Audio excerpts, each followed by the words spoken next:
Bonjour à tous, la Fédération de chasse du Jura condamne le tir d'un chasseur sur une joggeuse samedi. Une enquête a été ouverte après qu'une femme de 25 ans ait reçu une balle dans le pied ce week-end sur la commune de Laon.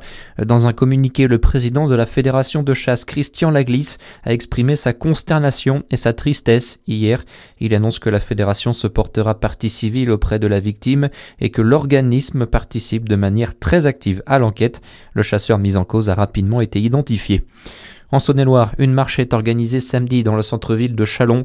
Une marche blanche en hommage à Ismaël Ali, ce Chalonnais de 20 ans tué dans la nuit du 5 au 6 janvier dernier.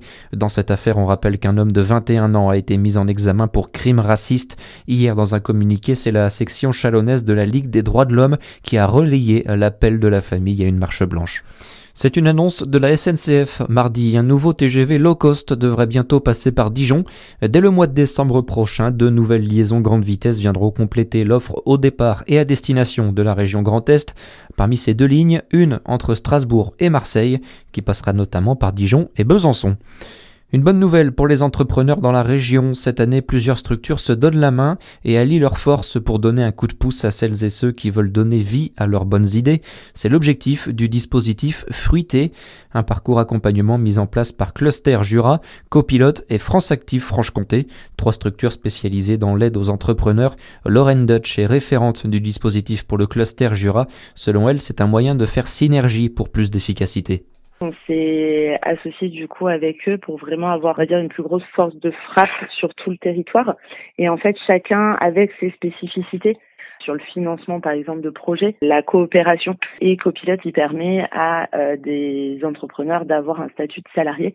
C'est vraiment l'idée de pouvoir accompagner pour le lancement de l'activité. Et donc, ça s'adresse à des personnes de tout type de profil, qui sont en reconversion, étudiants, retraités, vraiment des personnes qui ont envie d'entreprendre sur le territoire franc-comtois en lien avec les questions de transition justement écologique, économique, sociale. Concrètement, un appel à projet va être lancé à la fin du mois. Ceux qui seront sélectionnés suivront ensuite pendant 9 mois des sessions accompagnement individuelles et collectives pour faire éclore leur projet. Dans le reste de l'actualité, un vote salué par les agriculteurs. Le Parlement européen a approuvé hier la saisine de la Cour de justice européenne sur le traité de libre-échange avec le Mercosur. Elle devra vérifier la validité du texte. Conséquence, la ratification de l'accord et sa mise en œuvre devraient être retardées, même si la Commission européenne pourrait tout de même appliquer le texte à titre provisoire. La Commission qui a dit regretter ce vote.